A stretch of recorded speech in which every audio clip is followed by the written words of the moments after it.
Gracias, Señor amado, te damos por estar nuevamente en este lugar. Gracias, Señor, porque tú nos acompañas este día en el cual, Señor, podemos estar trayendo esta palabra que tú nos has dado. El día de hoy es una palabra también hermosa. Toda tu palabra, Señor, es hermosa, es edificante. Agradecemos, Señor, por tu misericordia, porque nos has enseñado, Señor, a hacer, Padre Santo, tu voluntad. Señor, ayúdanos a mantenernos firmes, a buscar tu rostro de día y de noche, Señor. Señor amado, recuerda que somos barro, Padre, y somos barro en las manos del alfarero. Tú nos formas, Señor amado, y aunque en la imperfección, Señor, que nosotros somos como humanos, tú, mi Dios, nos guardas, tú nos limpias, tú nos lavas, Señor, con tu palabra.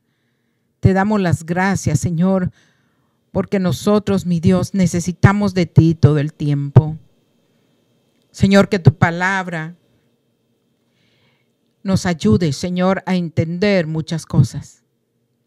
Fortalécenos, Señor, acuérdate de nosotros, Señor, que somos vasos frágiles y necesitamos que tú nos llenes de tu Santo Espíritu. Necesitamos en todo momento, Señor, de tu auxilio y que nos guíes y nos des gracia. Danos sal, Señor, en la palabra, sazonada con sal, y que tu palabra sirva, Señor, de luz a los demás, a los que escuchan, por tu misericordia y por tu amor. Te damos las gracias, Señor, por este momento, por tu palabra, por permitirnos leerla, Señor, porque en ella habla, Señor, de la necesidad urgente que hay dentro de nosotros, de la necesidad que hay, Señor, de aprender y de poner por obra tu palabra. Te damos las gracias, Señor. Queremos poner nuestros ojos sobre ti, en ti, Señor amado, nada más. Queremos postrarnos, Señor, reconociéndote en todos nuestros caminos. Te damos las gracias, Señor. Gracias, Padre. Gracias, Hijo. Gracias, Espíritu Santo, por tu presencia en el nombre de Jesús. Amén. Dios le bendiga, hermano, hermana, amigo que está en sintonía. Estamos nuevamente este día jueves. Es una bendición estar con todos ustedes. Y el Señor está con nosotros. Allí donde usted está, hermana amada, toda necesidad el Señor la cubrirá. Y también a usted, hermano, que ha estado orando por un trabajo, quizá por salud, también el Señor está para sanarle, para ayudarle y levantarlo. Para el día de hoy tenemos un tema muy hermoso que debemos meditarlo. Quizá es un tema simple, es un tema muy sencillo, pero es un título en el cual más bien es una pregunta. Es si nosotros estamos dispuestos a sacrificar nuestro futuro en Dios y nuestras promesas a cambio de un placer temporal. ¿Será que nosotros solamente por un plato de lentejas o por un placer efímero vamos a sacrificar todas las promesas y lo que el Señor ha preparado para nosotros para cuando Él venga por su iglesia? Es un tema muy, muy hermoso que abarca muchos versículos, pero vamos a tocar los más importantes.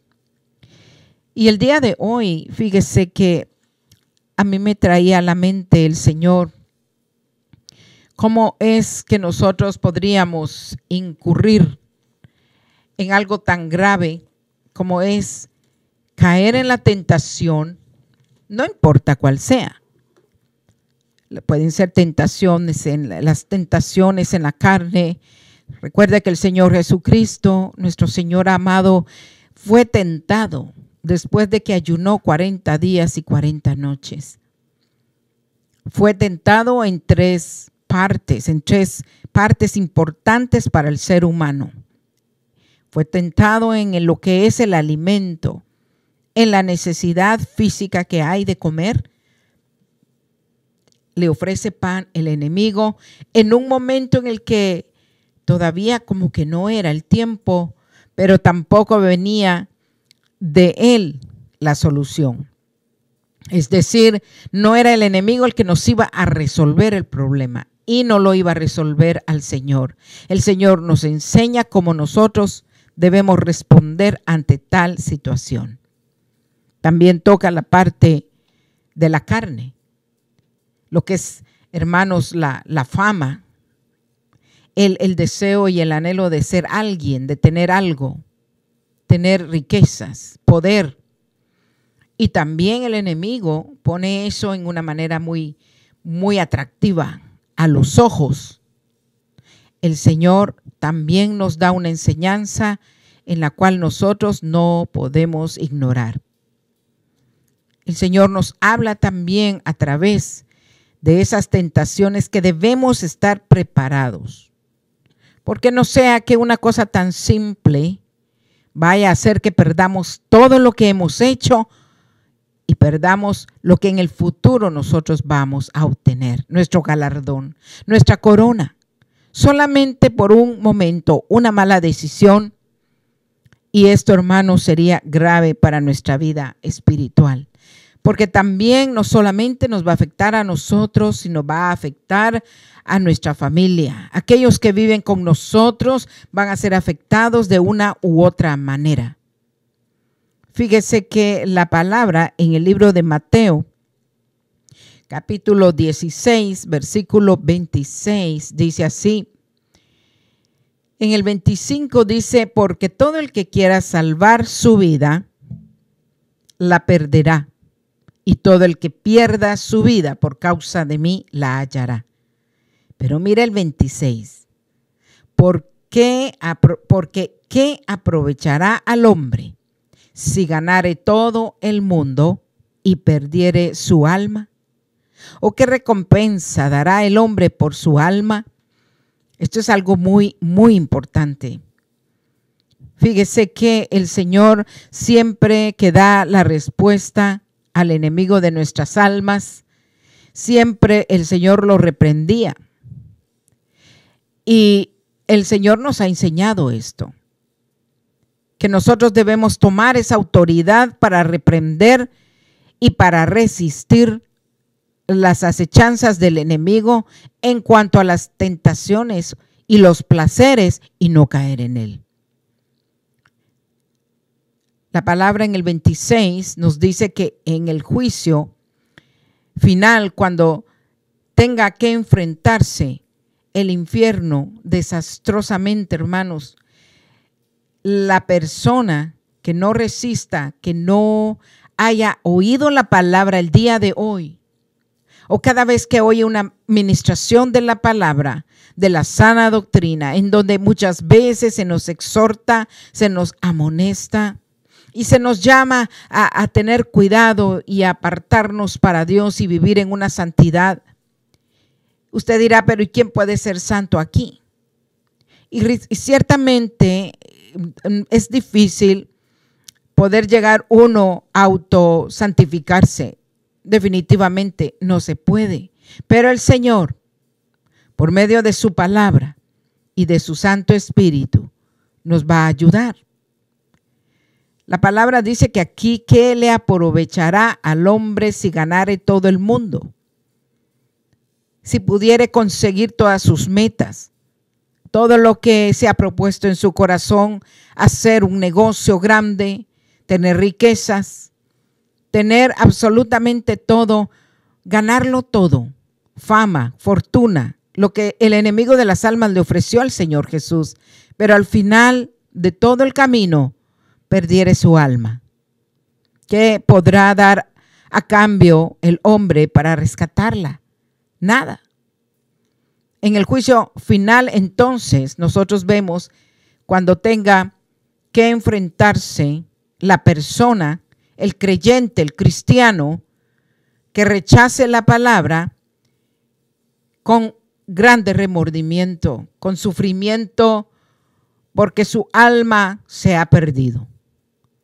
Hermanos, no hay nada que pueda hacer el hombre para sacar su alma del lugar a donde va a ir si desobedece. Este es un tema que quizá no es muy agradable o no es agradable y no es muy común, porque se habla en realidad y se toma de dos partes. Lo que es un momento bueno, un momento gozoso, aparentemente, un deleite que te va a provocar en tu vida de alguna manera, y tú vas a decir, esto es la vida. Pero al final, como creyentes, como cristianos, va a ser grande la sorpresa. Y qué bueno que el Señor todavía nos da tiempo, nos manda palabra, nos manda a nosotros a meditar en lo que estamos haciendo. ¿Qué le aprovechará al hombre que gane todo el mundo y al final va a perder su alma? Esto no es solamente para los cristianos. Esto es para aquellos que no conocen al Señor también. ¿Por qué? Porque va a venir una paga, va a venir una recompensa. Vendrá un tiempo en el que el Señor va a recompensarnos según sean nuestras obras. Y este es el futuro para el creyente, para el cristiano. Por eso es que aquí el Señor se ocupa de recompensar, de decir, hacernos un recuerdo, que nos va a recompensar y nos va a dar según nuestras obras en el juicio final y eterno. Imagínese cuál será la recompensa de aquellos impíos y de los pecadores. El Señor nos ha enviado a nosotros a traer una palabra así, una palabra de reflexión, una palabra en la que, hermanos, y tenemos ejemplos bíblicos que me gustaría traerle quizá brevemente algunos por los cuales tuvieron consecuencias graves. Algunos hasta perdieron los ojos. ¿Por qué? Porque habiendo tenido un llamamiento santo a apartarse, a mantenerse firme delante de Dios, lo que él hizo fue todo lo contrario. Pero quiero ir a Marcos capítulo 8, que más o menos es similar a lo que acabamos de leer. Dice en el versículo 34, para que usted me entienda, dice, y llamando a la gente, Marcos 8:34, y llamando a la gente y a sus discípulos, les dijo, si alguno quiere venir en pos de mí, niéguese a sí mismo y tome su cruz y sígame. Porque todo el que quiera salvar su vida, la perderá, y todo el que pierda su vida por causa de mí y del evangelio, la salvará. Porque ¿qué aprovechará al hombre si ganare todo el mundo y perdiere su alma? ¿O qué recompensa dará el hombre por su alma? Aquí Marcos es un poco más explícito. Él nos dice negarnos a nosotros mismos. Es lo que no queremos. Someter la carne, el negarnos a nosotros mismos es someter la carne, es subyugarla.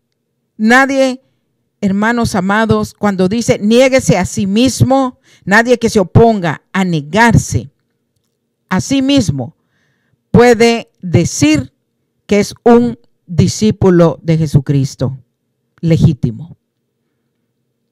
Así que nosotros somos llamados a tomar nuestra cruz. Esto revela el alcance de nuestra negación o autonegación, al punto de llegar, hermanos, a la muerte si fuere necesario. ¿Sabe quiénes han tomado esa cruz hasta la muerte? Los hermanos que están sufriendo en el Oriente Medio, en África, en China, en India, en el Oriente Medio, en todos los países árabes. Ellos han tomado su cruz y se han negado a sí mismos. Ellos en su mente lo que menos pasa es un deleite. Ni siquiera el de comer, porque no pueden ni comer. en una situación así, nadie piensa en absolutamente que la cruz del Calvario. Así que cuando dice que nosotros debemos tomar nuestra cruz, está revelando entonces que cuando nosotros lo hacemos, nos estamos negando verdaderamente. El punto aquí es que nosotros debemos tener la conciencia de meditar estas palabras. La magnitud de hermanos, de la desesperación por parte del que peca o del pecador, que lo está haciendo, que está consciente que está en pecado, que es consciente de que él no puede salvarse a sí mismo también. No solamente el creyente que está practicando el pecado, sino que el mismísimo hombre o mujer que no conocen a Cristo están conscientes de que lo que hacen está mal y que no se pueden salvar a sí mismos, que necesitan alcanzar el lugar en donde el Señor los llama, que es el arrepentimiento, el doblar las rodillas, reconocer que necesitan salvación para que puedan ser, hermanos amados, limpiados y alcanzados, para que alcancen ellos con nosotros las promesas. El Señor dice, sígame. El seguir a nuestro Señor, hermanos, esto es glorioso. Tenemos que seguir las pisadas de nuestro Salvador. El que pierda su vida, dice el Señor, la salvará. Esto es lo que el Señor nos está ofreciendo a nosotros. Así que aquí revela una vida y una enseñanza muy espiritual, la verdad espiritual de lo que nosotros estamos esperando, la vida eterna, la vida, hermanos amados, de nuestra alma estando con Él. Así que aquellos que siguen una vida fácil, una vida de placer, una vida de confort y que buscan la aceptación del mundo, que todo el mundo los quiera, que todo el mundo los adule, ellos no encontrarán la vida eterna. ¿Por qué? Porque el Señor quiere que nosotros muramos al yo. Y por otra parte, aquellos que rinden su vida a Cristo y a toda la palabra y a la escritura y al evangelio de Él, la encontrarán, dice acá, la salvarán, su vida será salva. Así que aquí el Señor nos pone estos puntos que son importantes. Hay muchísimos más, pero estos son muy simples, muy sencillos. El negarnos a nosotros mismos, el negar a nuestros deseos, a nuestra carne, a todos los deseos de los ojos, a la vanagloria de la vida, y soltar todo eso por causa de seguir a Cristo Jesús.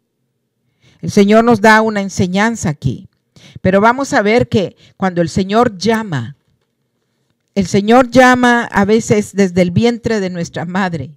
Fíjese que tenemos nosotros acá la historia de Sansón. ¿Y quién no conoce la historia de Sansón? Yo quisiera que vaya conmigo al libro de los Jueces. Vamos a hacerlo tomando unos cuantos versículos y usted se va a dar cuenta cómo es que él, por causa de un placer temporal, perdió hasta la vista, perdió los ojos, perdió la visión. Él fue llamado a ser un nazareo. ¿Usted sabe lo que es un nazareo? La palabra es en el hebreo separado o separar. Así que para las restricciones que había para los nazareos, tales como en el caso de Sansón, que una de ellas era el no cortarse el cabello. Ellos aquí, los padres, tuvieron el cuidado de poderlo mantener nazareo, separado, apartado. La palabra dice aquí que el Señor dio sus instrucciones a este niño, para este niño, a los padres. No bebería vino, no bebería sidra, no iba a comer cosa inmunda, porque el Señor le estaba dando una promesa a esta mujer, una mujer estéril que nunca había tenido hijos. Así que se le promete a ella un hijo. Dios le dio 3 restricciones para este joven. No beber vino, no podría pasar navaja sobre su cabeza o sobre su cabello, y no debía tocar nada inmundo que era un cuerpo muerto, porque él se iba a contaminar. Así que estas acciones son externas, las estamos viendo. Indican una dedicación interna a nuestro Dios. Aquí dice la palabra: navaja no pasará sobre su cabeza, porque el niño será nazareo a Dios desde su nacimiento, y él comenzará a salvar a Israel de mano de los filisteos. Ya traía una comisión. Mire, este niño ya venía con un llamado, ya venía con un ministerio, y desde niño tenía que aprender a que él era santo, iba a ser santo separado para Dios, porque iba a ser un vaso utilizado por Dios. Mire, en las oraciones, cuando nosotros estamos acá, oramos mucho por los niños, porque no sabemos si el Señor ya tiene niños separados para que cuando crezcan, estos niños van a ser esos vasos de honra en las manos del Señor. Pero hay restricciones y los padres deben tener cuidado de hacerlo. Así que otra de las situaciones era que ellos necesitaban ofrecer este niño al Señor. El Señor era prácticamente el Dios y el padre de Sansón, quien iba a tener una actividad muy grande cuando él creciera. Pero viene el problemita. Sansón creció y Sansón decidió qué cosas iba a hacer. A pesar de que él sabía que era un siervo llamado para la obra de Dios, él tomó decisiones. Y el asunto acá es que si nosotros estamos dispuestos a sacrificar todo lo que Dios nos ha prometido sin tener pérdida por causa de un placer pequeño. Pero Sansón tenía un problema. Dice la palabra que descendió Sansón a Timnat, y allí él vio a una mujer de las hijas de los filisteos. Cuando él ve a esta mujer, inmediatamente sube a decirle a su madre que él ha visto a una mujer en Timnat y le gusta. Y le dice todavía: mira, madre, te ruego que me la tomes para mujer. La madre y el padre, conociendo que él era un nazareo, ellos le dicen a él: no hay una mujer entre las hijas de tus hermanos, ni en todo nuestro pueblo, para que vayas tú a tomar mujer de los filisteos incircuncisos. Mire, los padres le están haciendo entrar a él en que él debe meditar en lo que está haciendo, en lo que piensa hacer. Cuando él dice acá, para aquellos que no conocen al Señor, cuando está hablando que si no hay alguna mujer entre las hijas de sus hermanos, ni en todo su pueblo, él está hablando a hermanos, así como nosotros que somos cristianos y tenemos muchos hermanos y hermanas. Entonces, entre hermanos cristianos es que se deben casar, aunque no hay ninguna consanguinidad física, no hay ninguna relación física que lo impida, porque somos hermanos en Cristo. Así que no es que hubiera incesto, por si acaso hay alguna confusión. No era una hermana literalmente, sino que porque eran del mismo pueblo de Dios. ¿Me entiende? Así que esta parte, pues ya quedó clara. Sansón responde a sus padres: tómame esta mujer porque ella me agrada. Los filisteos en realidad no estaban entre las 7 naciones de Canaán con las que se le había prohibido específicamente al pueblo de Israel casarse. No se le había dicho que no se podía casar con ella, pero es obvio que cuando alguien es separado para Dios, tiene que tener cuidado a quién va a elegir. Así que la decisión de Sansón fue seriamente débil. La decisión de Sansón fue guiada por los ojos. A él le gustó físicamente esta mujer y no le importó las consecuencias. Mire, él en el momento, esa mujer me gusta, esa me atrae, tiene algo que me gusta, pero no era de su pueblo ni dentro de su clan, digamos. Él debió haber puesto los ojos en una de las del grupo donde él pertenecía, porque ni siquiera era casado y tampoco la quería para casarse. Mire, Sansón tenía una debilidad como la tuvo Salomón y como la tuvo David. Y como la tienen muchos. Pero en este caso, Sansón traía un llamado a permanecer nazareo, a permanecer apartado del pecado. Aunque las 3 prohibiciones, restricciones, están nada más incluyendo el vino, el no cortarse, el no pasar navajas en el cabello, y también el no tocar nada inmundo, muertos, o comer nada inmundo.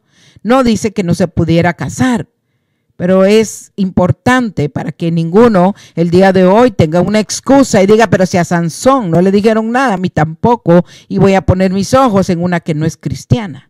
No, no ese es el punto. Así que Sansón tuvo esta debilidad y cayó.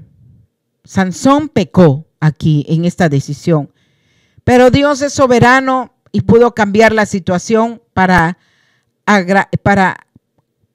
hacer algo con él de todos modos, porque el Señor iba a cumplir su propósito.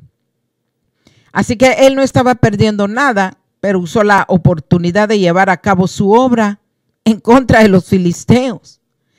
Esto le sirvió como pretexto para poder llegar a los filisteos y a los filisteos que eran impíos, y proveyó ayuda a él y le dio gracia a su pueblo. Así que él logró la destrucción de estas personas. Dios tornó para bien esto, porque de todos modos, si había un propósito de destruir a los filisteos incircuncisos, Sansón respondió de la manera que Dios quería, de todos modos. Así que él logró esta destrucción de este pueblo, de estas personas, no por un ejército, sino por el poder milagroso que Dios le dio a través de que al mantener ese cabello puesto allí, él tenía una fuerza sobrehumana. Tenía poder. No sé, solamente Dios sabe por qué él lo hizo de esa manera. Pero fíjese que él habló a la mujer, descendió, dice, habló a la mujer y ella le agradó también. Y así Sansón, cuando vamos llegando, vamos viendo que conoce a Dalila, porque en el camino también conoció a otra mujer, la cual se allegó a ella y se quedó como que sin nada. Mire, Sansón tenía problema con las mujeres. Sansón y Dalila. Aquí vamos a ver nosotros que aconteció que él se enamoró de una mujer también en el valle de Sorek, la cual se llamaba Dalila, dice acá. Su debilidad por las mujeres de poca virtud y reputación, porque no eran mujeres de muy buena reputación. Él tenía esa debilidad por ellas, por las mujeres de poca virtud, se puede decir. La lealtad filistea reapareció aquí con esto. Él erró continuamente al ir a esta mujer constantemente, diariamente él iba a buscarla. La palabra lo dice así. Ella le presionó a él, le abrió a él su corazón, le descubrió, dice la palabra, todo lo que había en su corazón. Ella durante estos versículos estuvo insistiendo como gotera. Dime, ¿de dónde vienes tú con esa fuerza? Dime, yo quiero que me digas cómo es que tú tienes esa fuerza. Pero ella estaba concertada a sacarle esa información porque los filisteos le tenían miedo a Sansón. Querían saber cuál era ese poder que él tenía y al saberlo lo iban a destruir. Así que ella le insiste, le llora, y como él estaba enamorado de ella, él cedió a sus deseos. Le descubrió pues todo el corazón, su corazón, y le dijo: nunca a mi cabeza llegó navaja, porque soy nazareo de Dios desde el vientre de mi madre. Descubriéndole a una mujer filistea. ¿Cómo puede él confiar en una mujer que no es de Dios? Y él le dice: si fuere rapado, mi fuerza se apartará de mí y me debilitaré y seré como todos los hombres. Su fortaleza venía de su relación única con Dios. Él tenía una relación personal con Dios y Dios conocía la debilidad de Sansón. ¿O usted cree que él no conocía que Sansón moría por las mujeres? Así que aquí en esta relación con Dios no se pierde en ese momento. Está basada esa relación en una promesa nazarea. Esa relación con Dios, él no la perdió porque Dios le hizo la promesa a la mamá de Sansón. Y su largo cabello solo era una señal de ello, así como el Señor cuando hacía un pacto daba una señal de esto. Ejemplo, en el diluvio, el Señor hizo un pacto después del diluvio con Noé. ¿Cuál fue la señal? El arco iris. El arco iris es un pacto entre Dios y Noé, cuando le dice: nunca más yo voy a destruir la tierra con otro diluvio. Así que el arco iris es de Dios, pero como siempre Satanás metiendo su cola, lo han cambiado para otras cosas. Pero aquí este pacto, esta señal era con el cabello de Sansón. Por eso es que no se lo debía de cortar. Cuando Dalila se vio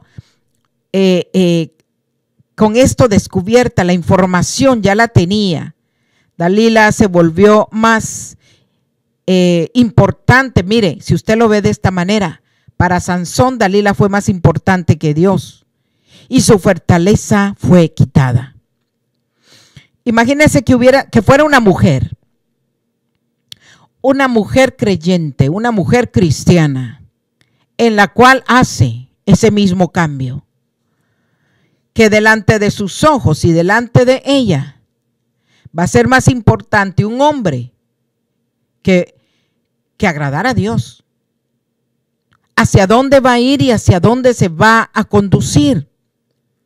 Fíjense que dice la palabra en el versículo 20 que Sansón le dijo Sansón: los filisteos sobre ti, le dice ella. Y luego que despertó Sansón, porque Dalila quería probar si era cierto que al quitarle el cabello, él ya no iba a tener fuerza. Ella le dice: Sansón, los filisteos sobre ti. Y luego que despertó él de su sueño, se dijo: esta vez saldré como las otras y me escaparé.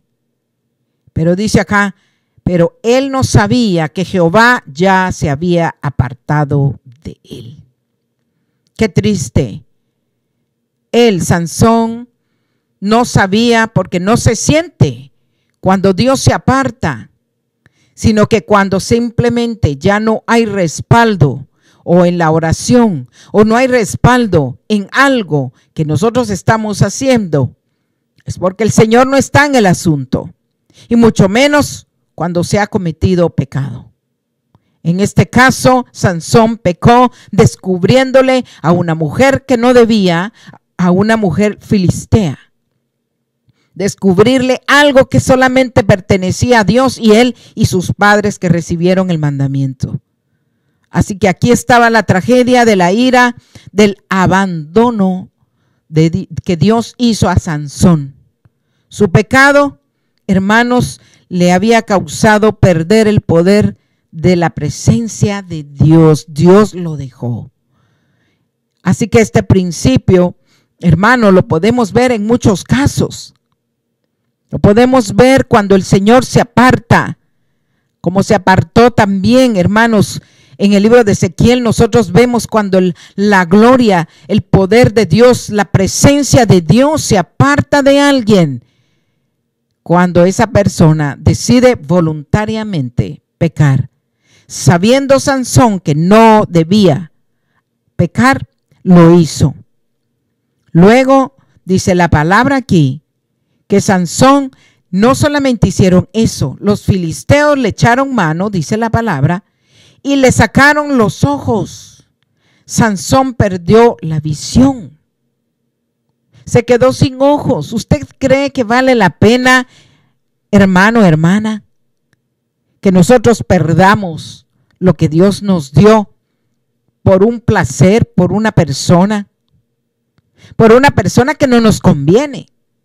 Porque podemos decir, no, pero yo estoy bien, yo lo tengo todo, tengo años de estar con la persona y yo vivo bien. No, pero es que no ha visto usted y no ha considerado su futuro.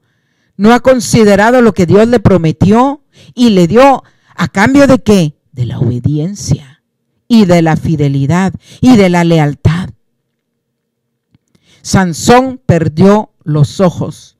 Usted sabe que los ojos no se pueden restaurar nuevamente. Le sacaron los ojos. Sansón había perdido la visión totalmente. Así que nosotros vemos como la presencia de Dios al apartarse, porque nosotros hemos visto a través del tabernáculo como Dios acompañó a su pueblo. Pero también en Ezequiel vemos cómo Dios y su gloria deja el templo a causa del pecado y la idolatría. ¿Sabe qué pasó?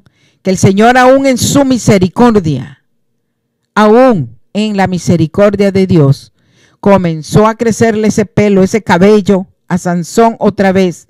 Creció con su arrepentimiento.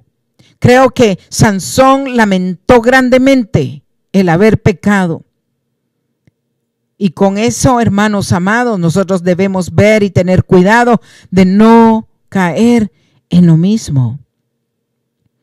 Sansón le hace todavía una última oración al Señor. Dice la palabra que Sansón clamó a Jehová y le dijo, Señor Jehová, acuérdate ahora de mí y fortaléceme. Te ruego solamente esta vez, oh Dios, para que de una vez tome venganza de los filisteos por mis 2 ojos. ¡Wow! ¡Qué tremendo! Esta es una oración corta, pero es una oración de arrepentimiento y de confianza que Sansón derrama de su corazón, de lo más profundo, porque lo que más le afectó a él no solamente fue eso, que el Señor lo dejó. Él cuando ya no tuvo la fuerza, él supo que Dios se apartó de él por causa de haber pecado. ¿Y sabe qué? Que lo más triste de esto es que las consecuencias quedan. Él no recuperó sus ojos. Recuperó una vez más su fuerza, pero no sus ojos. Así que estaríamos nosotros dispuestos, hermanos, aún a perder los ojos por causa de un momento nada más. Fíjese que cuando nosotros leemos a través de las Escrituras, vemos a un David que también cometió adulterio y las consecuencias fueron terribles. Hubo en su familia, hermanos amados, al haber cometido él el adulterio con Betsabé, hermanos amados, hubo consecuencias tan graves como el incesto. Y aún su hijo amado, Absalón, se rebeló contra él, su propio padre. Él quería la corona, fue perseguido por su propio hijo. Miren las consecuencias de cuando nosotros desobedecemos. Y sabiéndolo, porque estos siervos conocían la palabra y conocían lo que Dios quería. Salomón también, con 300 concubinas y 700 mujeres reinas, cuando que el Señor había mandado que no iba a ser de esta manera, y menos, porque el Señor cuando dio el mandamiento dijo, no pondrás tus ojos sobre las mujeres, y menos aquellas mujeres que van a apartarte de mí y te van a llevar tras sus dioses. Y Salomón, con toda su sabiduría, no quiso hacer caso a Dios de los mandamientos. Y él también se perdió. Usted sabe que cayó hasta en el ocultismo. y con toda y su sabiduría él se perdió. Roboam, que lo sucedió a él, tuvo 18 mujeres y 60 concubinas. Imagínense, Segunda de Crónicas 1:21, usted puede encontrar la historia de Roboam, la historia de Salomón en Primera de Reyes, capítulo 11, versículo 3. Y la historia de David, que es una de las más conocidas, en Segunda de Samuel 5:13 y 16:21, pero usted puede leer los capítulos completos. Así que la palabra del Señor es clara. Me gustaría que mi hermano Bayar no quiere aportar de Génesis 25:34. Vamos nosotros a continuar, porque ¿sabe qué pasa? Génesis 25:34 nos habla a nosotros de algo que sucedió también, por lo cual un momento, una mala decisión, hermanos, hizo que un varón, que un siervo de Dios, perdiera su primogenitura. Esto lo vamos a ver en el capítulo 25:34. La palabra aquí nos dice a nosotros, cuando Esaú, que era gemelo de Jacob, vende o cambia, menosprecia su primogenitura. La diferencia aquí entre los hijos de ellos, de estos dos muchachos, se manifestó en dos aspectos. Como progenitores, digamos, Esaú de Edom y Jacob de Israel. En su manera de ser, estos dos varones, Esaú era tosco, dice la palabra que él era cazador y que prefería la vida al aire libre, mientras que Jacob, todo lo contrario, un hombre amable, un hombre tranquilo, que prefería las comodidades domésticas. Mire, qué diferencia, y siendo ellos gemelos. Y vemos otra cosa, otra característica. Había un favoritismo de parte del padre de ellos dos. Fíjese que Esaú era el favorito de su padre y Jacob era el favorito de su madre. Así que estos son como ingredientes en una receta para traer conflictos, celos, rivalidad y sufrimiento dentro de una familia. Cuando un padre está demostrándole a un hijo favoritismo o una hija y la madre demuestra otro, en realidad en ese hogar lo que se va a crear, hermano, es constante disensión, constantes conflictos entre los hermanos y entre los padres. Ella defiende a uno y el padre defiende al otro. En cuanto a Edom, vamos a ver aquí que es un juego de palabras que vamos a ver, que utilizamos aquí, que vamos a recordar para siempre, que Esaú tenía una peculiaridad. Él era rojizo, su pelo, su cabello. Él nació con pelo rojizo, él era pelirrojo, me imagino que él era hasta pecoso, pero era bien peludo. Así dice la palabra, que él era peludo. Dice el primero, porque él nació primero, rubio, era muy peludo, muy velludo, como una pelliza, dice acá. Y llamaron su nombre Esaú. Y él fue el que vendió su primogenitura por un guiso rojo. Fue también llamado Edom, que Edom quiere decir rojo también. Así que cuando hablamos de la primogenitura aquí, es una doble porción de la herencia.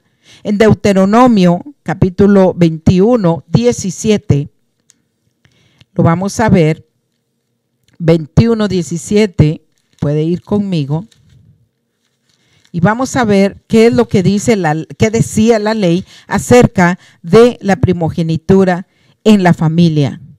Mas el hijo, dice acá la palabra, 21, 17, mas el hijo de la aborrecida reconocerá como primogénito. ¿Para qué? Para darle el doble de lo que le correspondiere a cada uno de los demás. Porque él es el principio de su vigor y suyo es el derecho de la primogenitura. Habían leyes. La primogenitura era algo que no se podía, hermanos, menospreciar. Porque él iba a recibir mucho más, el doble de lo que iba a recibir su hermano Jacob. Sin embargo, él como que menospreció, no le interesó mucho, no le vio el valor de lo que era lo que él tenía en esa promesa. Así que nosotros vemos acá cómo él, al vender esa primogenitura, él dice, bueno, yo me voy a morir, yo no voy a vivir mucho tiempo, ¿para qué quiero la primogenitura? Mejor te la doy, pero dame un plato de lentejas porque yo tengo hambre. Menosprecia la primogenitura, Esaú, y la evaluación definitiva de aquí, de esta manera, es el cambio, el trueque que tuvo lugar entre estos dos mellizos o gemelos, lo cual, hermanos amados, todo lo cual indicó que esas discusiones, que esas disputas que ellos tuvieron durante todo su tiempo, hermanos, estaba resuelta en esto. Esaú decide renunciar a todo lo que le tocaba, no le importó, se lo dejó a Jacob. Por eso es que aquí se llegó a ser conocido como una persona profana. Hebreos 12:16 dice esta palabra, lo utiliza. La palabra profano, él fue profano porque él menospreció lo que Dios tenía para él. Así que entonces Jacob dice acá que él le dio a comer y le dio a beber, le dio el guiso de lentejas y dice que así menospreció sencillamente Esaú la primogenitura, lo perdió todo.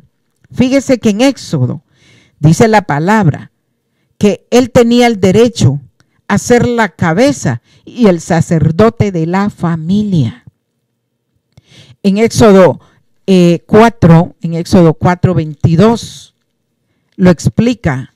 Usted sabe la importancia de que usted, por un plato de lentejas, si se pudiera decir de esta manera, pierda todas las bendiciones que el Señor tiene para usted y su familia, porque Él afectó a su familia también.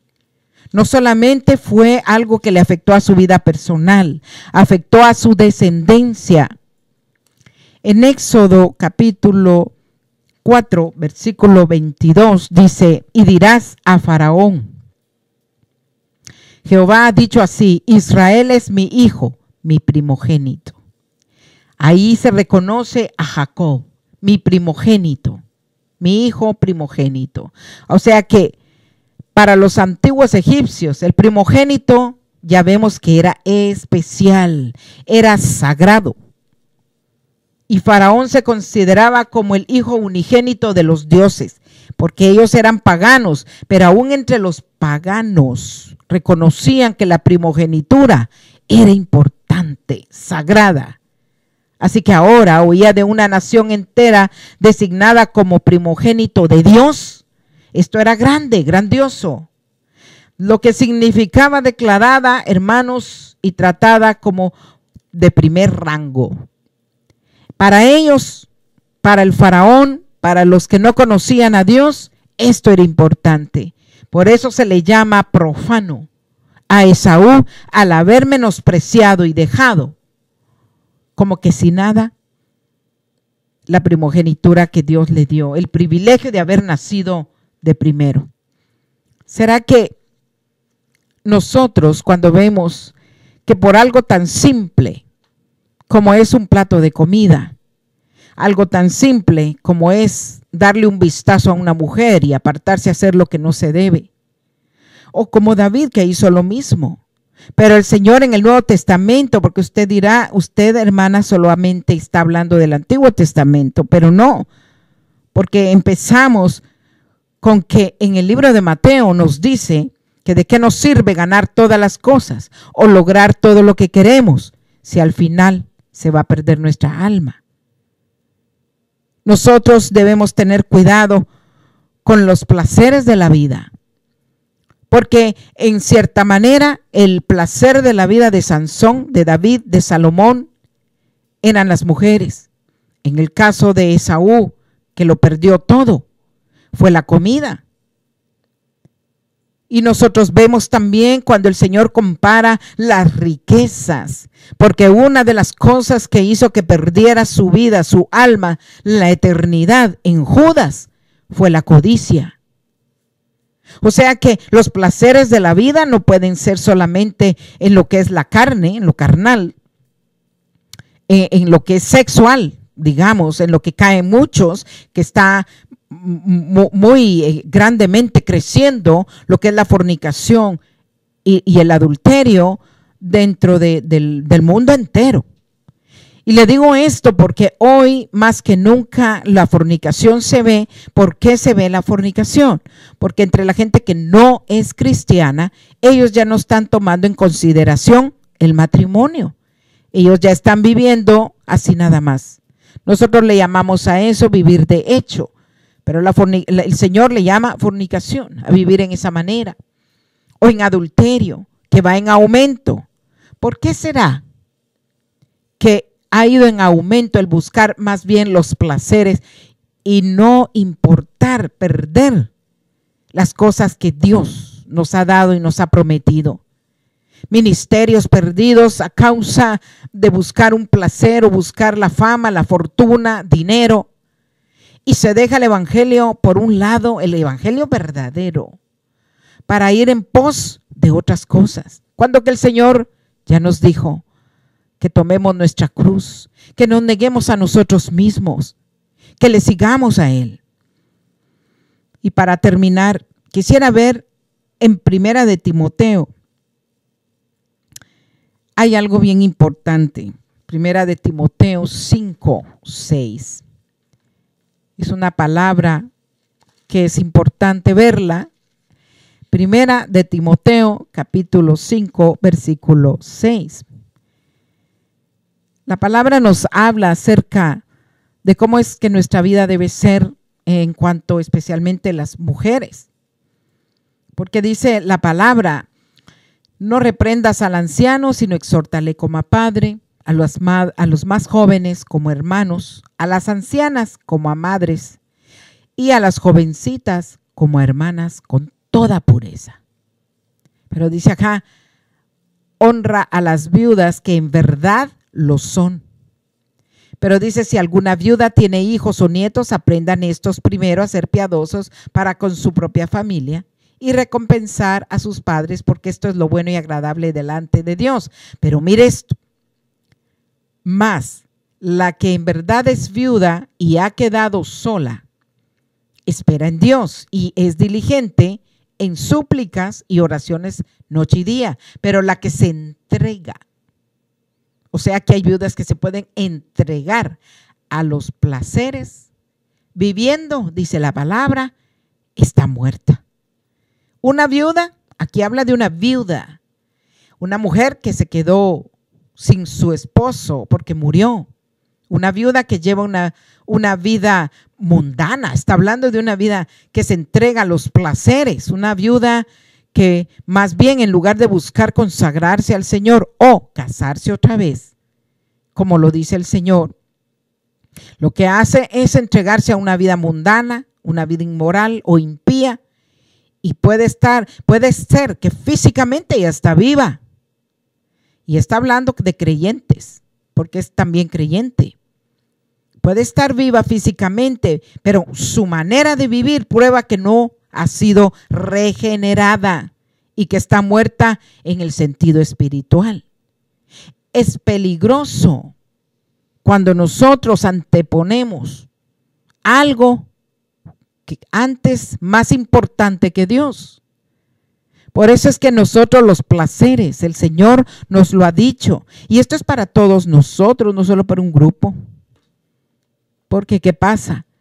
Que todos nosotros podríamos caer. Dice, considérate a ti mismo, no sea que tú también caigas. Por eso es que el consejo de nuestro Dios es este, simple, que nosotros debemos meditar antes de tomar la decisión de sacrificar nuestro futuro en Dios, nuestra vida espiritual, los galardones que Dios tiene para nosotros, solamente por una mala decisión, solamente por un momento de placer, un placer pasajero. Eso nos puede hacer perder todo lo que hicimos. Quizá podemos ser creyentes de hace 10, 15, 20 años, caminar, ir a la iglesia, todos los domingos ir, consagrarnos supuestamente, pero cuando estamos practicando algo que nos causa supuestamente a nosotros placer y que nadie lo sabe o que no nos importa y no nos arrepentimos y le pedimos perdón al Señor por lo que estamos haciendo, esos placeres de la vida, hermanos, van a hacer que nosotros nos conduzcamos irremediablemente al infierno. No podemos tomar en poco lo que el Señor nos da. Si nosotros no nos arrepentimos de lo que estamos haciendo hoy, este presente que estamos teniendo siendo cristianos, practicando el pecado, va a hacer que perdamos, hermanos, la salvación, que nos apartemos y que la gloria de Dios se aparte ya de nosotros, porque en muchos ya se ha apartado. Ya el Señor no habla, ya el Señor no muestra, ya no hay sueños en los que el Señor nos dirige, nos enseña. Ya no hay ese anhelo y ese deseo de buscar a Dios como lo hacíamos antes. ¿Por qué? Porque como Acán, que guardó el pecado en su casa, asimismo hay muchos que están guardando el pecado en su corazón y no los va a dejar progresar. Lo más triste, hermanos amados, es que esto va a ser consecuencia para nuestros hijos, para nuestra descendencia también. No seamos nosotros como aquellos que escucharon la palabra, la que cayó en espinos, dice la palabra. Estos son los que oyen, escuchan, pero yéndose, son ahogados por los afanes, por las riquezas, por los placeres de la vida y no van a llevar fruto. Así que nosotros no seamos como estos que están escuchando la palabra y supuestamente están poniendo atención, pero va a venir el momento que cuando ya se vayan, se olvidaron hasta del título. Sacrificaremos nuestro futuro en Dios, las promesas de Dios, solamente por un placer pasajero, un momento, una locura. Nos vamos nosotros con alguien, pero el día de mañana pagaremos las consecuencias. Así que, amado hermano, medite en lo que la palabra dice. Medite en lo que está haciendo y póngase a cuentas con Dios a tiempo. El Señor dice que las riquezas también ahogan. Las riquezas, el afán está ahogando a muchos. El afán del trabajo, ¿qué es lo que ocupa el lugar de Dios? Las riquezas, el trabajo, el afán, el hacerte rico, el hacerte famoso, los placeres de la vida. Eso no te va a dejar dar fruto y lo poco que has hecho para Dios lo vas a perder. Vas a perder la corona de la vida. Tu ministerio también va a decaer. Que el Señor nos ayude. Padre, te damos gracias, Señor, por esta palabra. Ayúdanos, Señor, a mantenernos firmes, a no mirar a diestra ni a siniestra, a ser, Señor amado, como tú nos dices, Señor, que pongamos la mira en lo de arriba y no en las cosas de abajo de la tierra. Que miremos, Señor, hacia el soberano, Señor, mandamiento, que miremos hacia el blanco, que solamente nuestra mirada esté puesta, Señor, en la meta, hacia donde nos dirigimos. Señor, que no haya nada ni nadie que nos haga, Señor, torcernos del camino. Que ningún placer de la vida nos haga perder, Señor, las promesas que tú nos has dado de la vida eterna. Señor, ayúdanos a que si estamos cometiendo el error grande de poner otras cosas, Señor, en nuestro corazón, prioridades, Señor, incorrectas en nuestra vida, cambiándote a ti, sacándote a ti, Señor, perdónanos, ayúdanos a serte leales, a ser fieles hasta la muerte. Padre, te damos las gracias, porque nada hay oculto, Señor amado, que no haya de ser manifestado.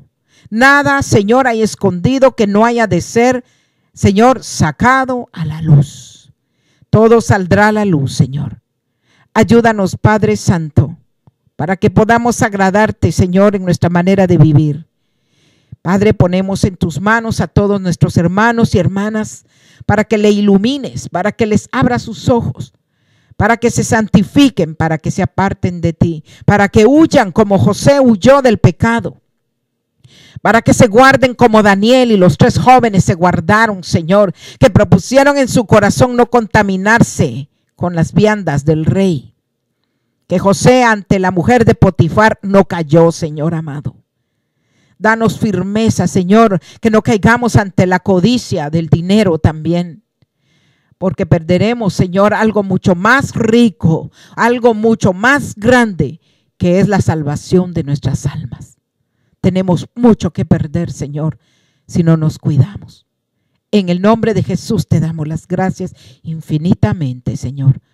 Amén y amén.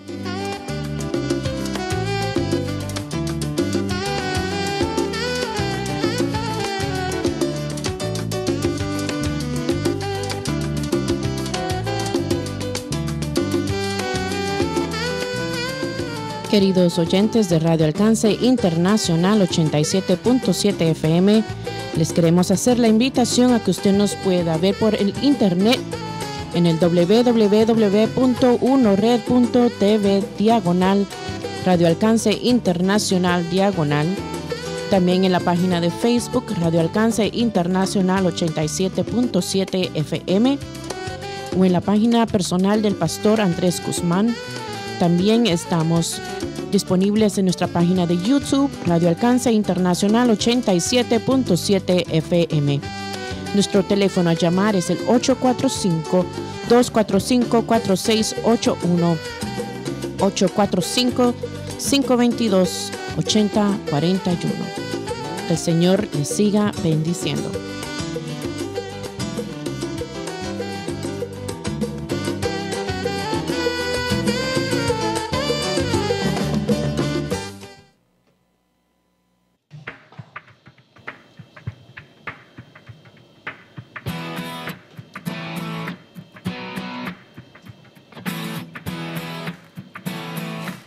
Estás escuchando Radio Alcance Internacional. Gracias por su sintonía. God bless you, brothers and sisters.